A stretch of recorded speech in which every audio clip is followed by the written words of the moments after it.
Okay, તો class એટલે શું?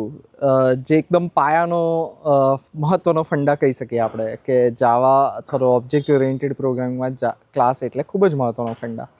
તો ક્લાસની જો વાત કરીએ તો આપણે એકદમ સિમ્પલ એક્ઝામ્પલ સમજીએ તો આપણી જૂની જે સ્ટેન્સિલ કહી શકાય. સ્ટેન્સિલ એટલે એવી ફૂટપટ્ટી આવતી હતી જેની અંદર સ્ટાર આવે, પછી અલગ અલગ ટાઈપના શેપ આવે, હેક્ઝાગોન આવે, અને એની મદદથી આપણે અલગ અલગ પેટર્ન્સ પ્રિન્ટ કરી શકીએ.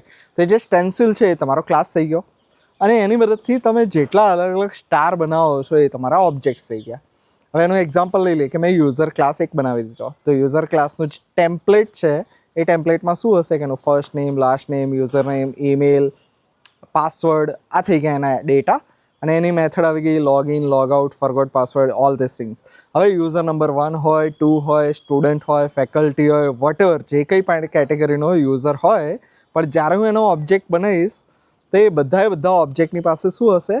એ બધાનું ફર્સ્ટ નેમ હશે, લાસ્ટ નેમ હશે, ઈમેલ આઈડી હશે, પાસવર્ડ હશે. એ બધા લોગિન કરી શકશે, લોગઆઉટ કરી શકશે, પાસવર્ડ ચેન્જ કરી શકશે, ફોરગોટ પાસવર્ડ કરી શકશે, રીસેટ પાસવર્ડ કરી શકશે. તો જે સ્ટેન્સિલ અને એની મદદથી આપણે જે શેપ બનાવતા હતા એ, અને ક્લાસ અને ઓબ્જેક્ટ, આ એકદમ પરફેક્ટલી ડિટો સેમ જાય છે. તો આ એક્ઝામ્પલથી હંમેશા તમે ક્લાસ અને ઓબ્જેક્ટને યાદ રાખી શકો છો.